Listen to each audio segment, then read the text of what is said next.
Last time हमने discuss किया था बाइंडिंग एनर्जी कर्व और आज हम डिस्कस करेंगे न्यूक्लियर फोर्स क्या होते हैं।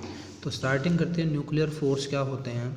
अब देखो न्यूक्लियन के अंदर जो है न्यूट्रॉन और प्रोटॉन होते हैं न्यूक्लियस के अंदर, तो ऐसा फोर्स जो न्यूट्रॉन्स और प्रोटॉन्स को बाइंड करके रखता है न्यूक्लियस के अंदर, ठीक है, ऐसे फोर्स को बोलते हैं हम न्यूक्लियर फोर्स। अब देखो न्यूक्लियस के अंदर जो है प्रोटॉन प्रोटॉन के बीच में क्या लगता है, रिपल्सिव फोर्स लगता है, इलेक्ट्रोस्टैटिक रिपल्सिव फोर्स, क्योंकि प्रोटॉन पे पॉजिटिव चार्ज है और दूसरे प्रोटॉन पर भी पॉजिटिव चार्ज है, और पॉजिटिव चार्ज को क्या करेगा, रिपेल करेगा।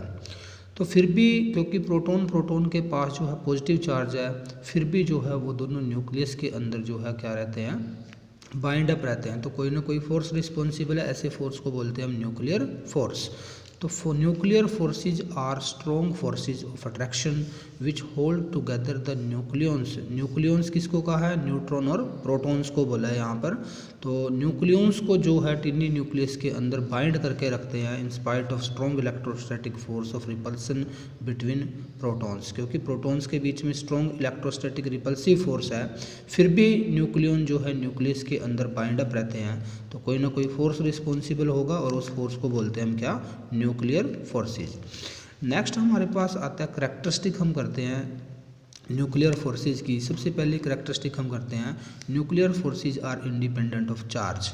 न्यूक्लियर फोर्स जो है चार्ज पर डिपेंड नहीं करते हैं, क्योंकि न्यूट्रॉन के पास कोई चार्ज नहीं है, फिर भी न्यूट्रॉन को या न्यूट्रॉन प्रोटॉन को क्या करता है, अट्रैक्ट करता है यहाँ पर। तो मीनिंग न्यूक्लियर फोर्सेज जो है सबसे पहले चार्ज पर डिपेंड नहीं करते। सेकंड पॉइंट जो है, nuclear forces are strongest force in nature. Nuclear force जो है वो नेचर में सबसे स्ट्रॉन्ग फोर्स है। अगर हम देखें न्यूक्लियर फोर्स इलेक्ट्रोस्टैटिक फोर्स के साथ इसको कंपेयर करते हैं, तो न्यूक्लियर फोर्स जो है वो 100 टाइम स्ट्रोंगर होता है किससे, इलेक्ट्रोस्टैटिक फोर्स से। और न्यूक्लियर फोर्स जो है वो ग्रेविटेशनल फोर्स के साथ कंपेयर करें तो 10 की पावर 38 टाइम जो है वो स्ट्रॉन्ग होता है। अगर हम ये एविडेंस भी देखें, हमें पता है प्रोटॉन पे पॉजिटिव चार्ज है, तो इनके बीच में क्या होगा, रिपल्सन लगेगा। इलेक्ट्रोस्टैटिक फोर्स देखें तो रिपल्सिव फोर्स है, लेकिन फिर भी ये न्यूक्लियस के अंदर बाइंड अप रहते हैं इनकी। इसका मीनिंग क्या है, न्यूक्लियर जो फोर्स है वो कहीं ना कहीं स्ट्रॉन्ग फोर्स होता है किससे, इलेक्ट्रोस्टैटिक फोर्स से। थर्ड पॉइंट करें अगर हम यहाँ पे वेरी शॉर्ट रेंज फोर्स, तो जो न्यूक्लियर फोर्स है they are very short range force, वो बहुत कम डिस्टेंस तक लगते हैं, विद इन द न्यूक्लियस लगते हैं। अब न्यूक्लियस का जो साइज़ हम मान के चलते हैं 10 की पावर -15 मीटर, यानी कि फर्मी मीटर के ऑर्डर का डिस्टेंस होता है, तो इसी के अंदर ये लगते हैं। अब हम यहाँ पर वेरिएशन भी देख सकते हैं न्यूक्लियर फोर्सेज का। तो अगर आर जो है, आर यहाँ पर सपोज किया गया रेडियस ऑफ द न्यूक्लियाई का जो रेडियस है वो 10 फर्मी मीटर से अगर हम ज़्यादा लेते हैं तो न्यूक्लियर फोर्स जो है वो 0 हो जाते हैं, यानी कि नेग्लिजिबल हो जाएंगे 10 फर्मी मीटर से ज़्यादा डिस्टेंस पर। और अगर हम न्यूक्लियर फोर्सेज जो होते हैं वो इन्वर्स के, एक पॉइंट यहाँ पर आता है, अगर ये ग्राफ देखें तो ये इन्वर्स स्क्वायर लॉ के अकॉर्डिंग ग्राफ नहीं बना हुआ, तो इसका मीनिंग न्यूक्लियर फोर्स जो होते हैं वो इन्वर्स स्क्वायर लॉ को ओबे नहीं करते हैं। तो उसके बाद नेक्स्ट जो थर्ड पॉइंट है, अगर आर की जो वैल्यू है हम 0.8 फर्मी मीटर लेते हैं, देखो 0.8 फर्मी मीटर पर जो फोर्स है वो 0 हो जाएगा। और अगर इससे भी कम डिस्टेंस हम लेते हैं तो न्यूक्लियर फोर्स जो है वो रिपल्सिव हो जाएंगे, यानी कि जो यहाँ पर फोर्स लगेगा वो रिपल्सिव फोर्स लगेगा। प्रोटॉन में रिपल्सन की वजह से भी हो सकता है ये फोर्स। तो फोर्थ पॉइंट जो है, each nucleon interact with its immediate neighbour only, यानी कि एक न्यूट्रॉन जो उसके बिल्कुल पास वाला न्यूट्रॉन है उसके साथ ही इंटरेक्शन करेगा, या एक न्यूट्रॉन उसके बिल्कुल पास में जो प्रोटॉन पड़ा है उसके साथ ही इंटरेक्शन करेगा। ऐसा नहीं है कि ये न्यूट्रॉन जो है यहाँ पर कोई न्यूट्रॉन है इसके साथ ये इंटरेक्ट करेगा, ये सिर्फ इसके पास वाले के साथ इंटरेक्ट करेगा। फिफ्थ पॉइंट जो है, nuclear forces are dependent on spin and angular momentum of the nuclei, यानी कि किस पर डिपेंड करते हैं, स्पिन पर डिपेंड करते हैं, और एंगुलर मोमेंटम जो होता है न्यूक्लियाई का उसके ऊपर ये डिपेंड करते हैं। Nuclear forces are non central force. किस तरह के फोर्स है ये, नॉन सेंट्रल फोर्स है, यानी कि ये सेंट्रल फोर्स नहीं है। जैसे इलेक्ट्रोस्टैटिक फोर्स और ग्रेविटेशनल फोर्स हमने किया था, वो जैसे इलेक्ट्रोस्टैटिक फोर्स या ग्रेविटेशनल फोर्स हमने किया था M1 M2 दो बॉडी के बीच में ग्रेविटेशनल फोर्स लगता है, और ये उस लाइन के लॉन्ग लगता है जो लाइन दोनों बॉडी के सेंटर से पास होती है। लेकिन यहाँ पर जो हमारा न्यूक्लियर फोर्स है वो सेंट्रल फोर्स नहीं है, क्योंकि ये किसी ऐसी लाइन के लॉन्ग नहीं लगता है, ठीक है। तो ये कैसा फोर्स है, नॉन सेंट्रल फोर्स जो है न्यूक्लियर फोर्स होता है। तो ये था कुछ करैक्टरिस्टिक न्यूक्लियर फोर्सेस की। अब हम स्टडी करते हैं, नेचर को स्टडी करेंगे, न्यूक्लियर फोर्सेस का नेचर जो है। तो एक जापान का एक साइंटिस्ट जो था, फिजिस्ट जो था योकावा, उसने न्यूक्लियर फोर्सेस को स्टडी किया और वो क्यों लगते हैं, किस वजह से न्यूक्लियर फोर्स उसने जो है स्टडी किया था। तो according to Japanese physicist Yukawa, nuclear forces between nucleons arise on continuous exchange of particles. किसकी वजह से? ये कॉन्टिन्यूस एक्सचेंज की वजह से होते हैं पार्टिकल्स के, कॉल्ड मिजोन्स बिटवीन द न्यूक्लियंस, जिनको बोलते हैं हम मिजोन्स। यानी कि एक अनदर पार्टिकल यहाँ पर नाम दे दिया मिजोन। और मिजोन जो होते हैं ऐसे पार्टिकल होते हैं जिनका मास 270 टाइम होता है किसके मास का? इलेक्ट्रॉन के मास का। यानी कि जो ये युकावा जो था उसने एक नई थ्योरी दी है कि जो न्यूक्लियर फोर्सेस लगते हैं वो किसके ट्रांसफ़र की वजह से लगते हैं? मिजोन्स के ट्रांसफ़र की वजह से लगते हैं, जिनका मास जो होता है 270 टाइम होता है किसके मास का? इलेक्ट्रॉन के मास का। तो युकावा ने जो है मिजोन्स के टाइप बताए हैं। मिजोन जो इनको पाइयोन्स भी बोलते हैं। तो मिजोन जो है वो 3 तरह के मिजोन होते हैं। सबसे पहले पाई के ऊपर 0 लगा दिया तो इसको बोला है न्यूट्रल पाई मिजोन, पाई नोट बोल देते हैं इसको, न्यूट्रल पाई मिजोन्स। सेकंड वन जो है नेगेटिव साइन है तो negative pi meson, positive sign लगा दिया तो पॉजिटिव पाई मिजोन्स। यानी कि 3 तरह के मिजोन्स हमारे पास हो गए हैं, neutral pi meson, negative pi meson and positive pi meson. अब युकावा ने जो थ्योरी दी है, युकावा की थ्योरी के कुछ इम्पोर्टेंट पॉइंट हमारे पास है यहाँ पर। तो सबसे पहले हमारा पॉइंट है all nucleons consist of identical core. यानी कि जो भी न्यूक्लियन है, चाहे वो प्रोटॉन है चाहे वो न्यूट्रॉन है, उनका कोर तो आइडेंटिकल होता है, एक जैसा होता है, but they are surrounded by a pulsating cloud of pi mesons. उनके अराउंड जो है कोर आइडेंटिकल है, लेकिन उनके अराउंड जो है पाई मिजोन जो होता है वो अलग अलग होता है। अब देखो, अगर हम एक प्रोटॉन की बात करें, प्रोटॉन जो होता है, प्रोटॉन के पास जो है उसके अराउंड जो है किस तरह का पाई मिजोन होता है? पॉजिटिव पाई मिजोन होता है। किसके अराउंड? प्रोटॉन के अराउंड। और जो न्यूट्रॉन होता है, न्यूट्रॉन के अराउंड जो है वो न्यूट्रल पाई मिजोन्स होते हैं। तो प्रोटॉन और न्यूट्रॉन में बेसिकली डिफरेंस किसका है? किसका डिफरेंस है? सिर्फ ये पाई मिजोन के क्लाउड का डिफरेंस है। प्रोटॉन के अराउंड पॉजिटिव चार्ज पाई मिजोन्स होते हैं और न्यूट्रॉन के अराउंड जो है वो न्यूट्रल पाई मिजोन्स होते हैं। तो 3 तरह के मिजोन यहाँ पर हो गए, neutral pi meson, positive pi meson and negative pi meson. Next point Yukawa ने अपनी थ्योरी में रखा है the difference between a neutron and proton is due to their respective meson cloud. वो मैं आपके साथ डिस्कस कर ही चुका हूँ। तो न्यूट्रल पाई मिजोन जो है न्यूट्रॉन्स के अराउंड होते हैं और पॉजिटिव पाई मिजोन जो है वो प्रोटॉन के अराउंड होते हैं। तो नेक्स्ट पॉइंट जो है the force between neutron and proton is due to exchange of charged mesons between them. यानी कि एक न्यूट्रॉन और एक प्रोटॉन के बीच में जो ये जो न्यूक्लियर फोर्स लगेगा वो किस तरह के मिजोन की वजह से है? That is due to the exchange of charged mesons. किसकी वजह से है? Charge meson. अब जैसे ये हमने प्रोटॉन ले लिया, यहाँ पर प्रोटॉन के पास होता है पॉजिटिव चार्ज, तो अगर एक ये नेगेटिव पाई मिजोन को क्या कर ले? एब्जॉर्ब कर ले, तो ये न्यूट्रॉन में कन्वर्ट हो जाएगा, क्योंकि नेगेटिव चार्ज पॉजिटिव चार्ज को क्या कर देगा? बैलेंस कर देगा यहाँ पर। क्योंकि इसके अराउंड पॉजिटिव पाई मिजोन था, ये नेगेटिव पाई मिजोन है, पॉजिटिव और नेगेटिव क्या हो जाएंगे? Combine neutral. और जबकि कोर जो है वो न्यूट्रॉन और प्रोटॉन का एक जैसा होता है, तो प्रोटॉन कन्वर्ट हो जाएगा न्यूट्रॉन में। ऐसे ही एक न्यूट्रॉन जो है जब वो एक नेगेटिव पाई मिजोन एमिट करेगा तो वो किस में कन्वर्ट हो जाएगा? प्रोटॉन में कन्वर्ट हो जाता है। या फिर एक न्यूट्रॉन जो है वो पॉजिटिव पाई मिजोन का कैप्चर कर ले, तब भी वो किस में कन्वर्ट हो जाता है? प्रोटॉन में जो है वो कन्वर्ट हो जाता है।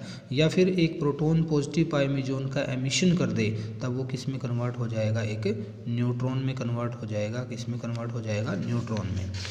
अब नेक्स्ट जो है 5th पॉइंट, ये भी इम्पोर्टेंट पॉइंट है, the force between A pair of neutron. यानी कि न्यूट्रॉन के बीच में जो फोर्स लगा है, या ए पेयर ऑफ न्यूट्रॉन और पेयर ऑफ प्रोटॉन, 2 बार लिखी गई है ये बात,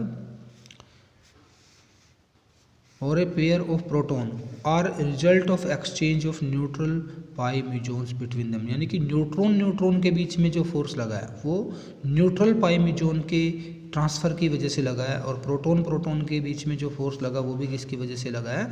न्यूट्रल पाई म्यूजॉन के ट्रांसफ़र की वजह से लगा है। जैसे प्रोटॉन देखते हैं हम, एक प्रोटॉन जो है जब ये अनदर प्रोटॉन में जिसकी एनर्जी जो होती है वो डिफरेंट होती है, यानी कि इनमें दोनों प्रोटॉन, ये भी प्रोटॉन है ये भी प्रोटॉन है, दोनों में सिर्फ क्या डिफरेंस है, इनकी एनर्जी का डिफरेंस है।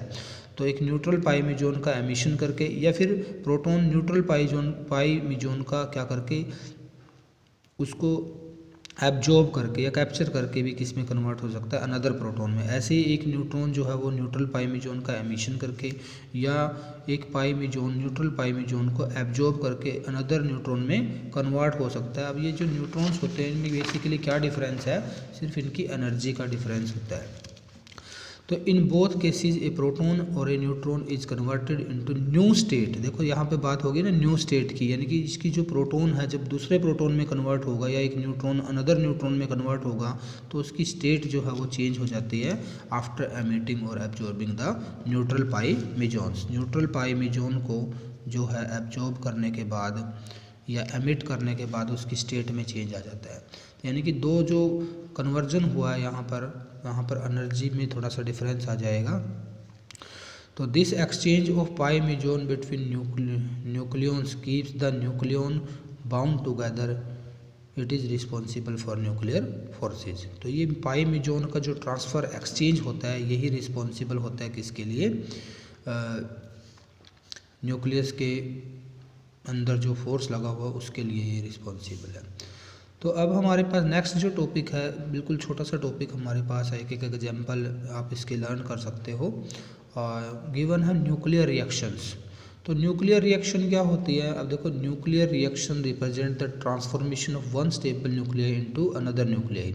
मीनिंग एक ऐसी रिएक्शन जिसके अंदर हम जो है एक स्टेबल न्यूक्लियाई को अनदर न्यूक्लियाई में कन्वर्ट करेंगे by bombarding the former with stable high energy particles. इनमें से जो पहले वाला था, जैसे ये था पेरेंट न्यूक्लियाई बोलते हैं इसको, हम क्या बोलेंगे, इसको हम पेरेंट न्यूक्लियाई। इसको जब हम बम्बार्ड करेंगे अल्फ़ा पार्टिकल के साथ तो ये कन्वर्ट हो जाएगा यहाँ से किसी अनदर एलिमेंट में, तो वहाँ से वो किसी और में चेंज हो सकता है, कुछ ना कुछ एमिट हो सकता है और लार्ज अमाउंट में एनर्जी भी क्या होती है, रिलीज होती है according to mass energy equivalence. तो मीनिंग क्या है, एक ऐसी रिएक्शन जिसके अंदर एक stable nuclei another stable nuclei में कन्वर्ट होता है, और ऐसी रिएक्शंस को हम बोलते हैं क्या, न्यूक्लियर रिएक्शन।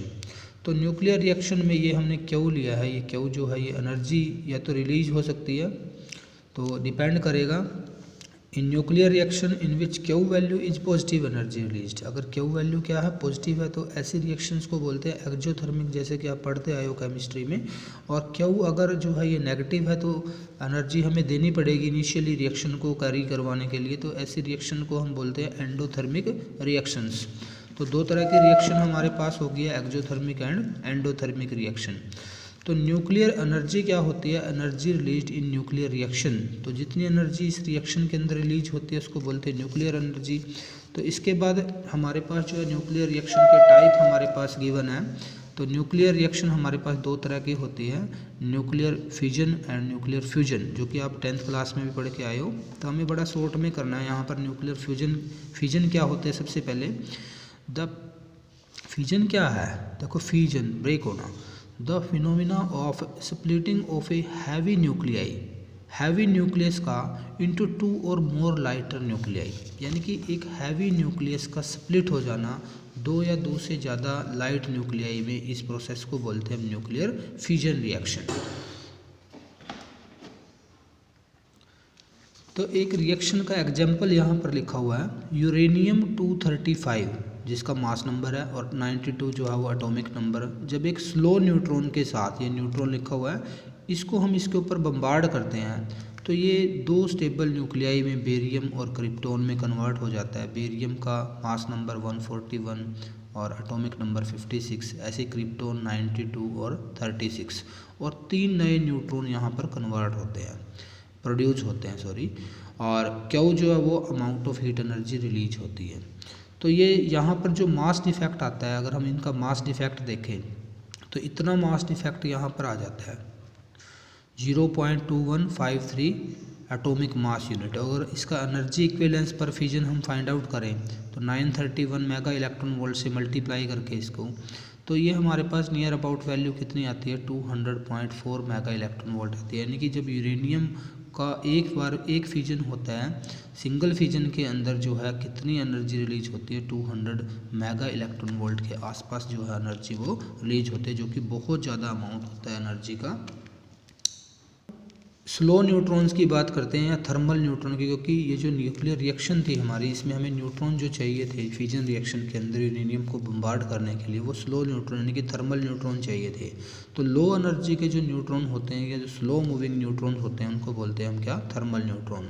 तो इनकी जो वेलोसिटी होती है 2.2 किलोमीटर पर सेकेंड और इनकी जो एनर्जी होती है 1/40 इलेक्ट्रॉन वोल्ट के आसपास, यानी कि काफ़ी कम एनर्जी इनकी हम कंसीडर करते हैं, स्लो न्यूट्रॉन होते हैं ये। तो इसके बाद हमारे पास केवल न्यूक्लियर फ्यूजन रिएक्शन।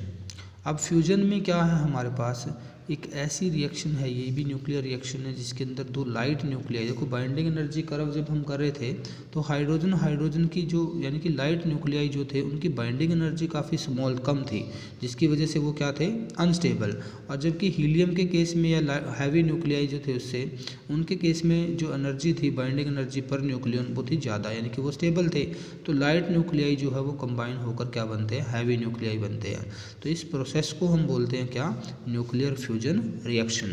तो आप इनमें से कोई भी दो एग्जाम्पल आप इसमें से लर्न कर सकते हो। एक तो कम से कम आपको याद ही रहना चाहिए, हाइड्रोजन का फर्स्ट जो आइसोटोप है हाइड्रोजन के फर्स्ट आइसोटोप के साथ कंबाइन करेगा तो ये जो है यहाँ पर क्या बन जाएगा, हाइड्रोजन का अनदर आइसोटोप बन जाएगा जिसका मास नंबर 2 है, और एक यहाँ पर जो है पॉजिट्रॉन, और ये होता है हमारा न्यूट्रिनो बोलते हैं इसको हम। तो एक ये यहाँ पर जो है रिलीज होगा और कुछ हाइपोथेसिस में कर सकते जो कि अब इस टाइम हमारे सिलेबस में नहीं है। और ऐसे ही जो है हमारे पास नेक्स्ट जो है हाइड्रोजन कंबाइन होकर हीलियम बनाते हैं, लेकिन मास नंबर कितना है इसका 3, और एक न्यूट्रॉन रिलीज होता है और 3.27 mega electron volt energy release होती है। तो इस तरह से हम जो है ये रिएक्शंस जो है यहाँ से लर्न कर सकते हैं। तो एक एग्जांपल आप ज़रूर याद करोगे फिजन रिएक्शन का और फ्यूजन रिएक्शन का। तो ये थी हमारी यूनिट जो कि अब हमारी कंप्लीट हो गई है, हमारा सिलेबस कंप्लीट हो गया यहाँ पर, क्योंकि 9th यूनिट हम ऑलरेडी कर चुके हैं। तो इसके बाद हमारे न्यूमेरिकल स्टार्ट होते हैं। तो न्यूमेरिकल हम नेक्स्ट वीडियो में ही करेंगे, आज नहीं करेंगे। आप अपनी प्रॉब्लम सेंड करोगे, उस प्रॉब्लम के बेस पर ही मैं न्यूमेरिकल की वीडियो बनाऊँगा जो आपकी प्रॉब्लम्स होगी। Thank you very much.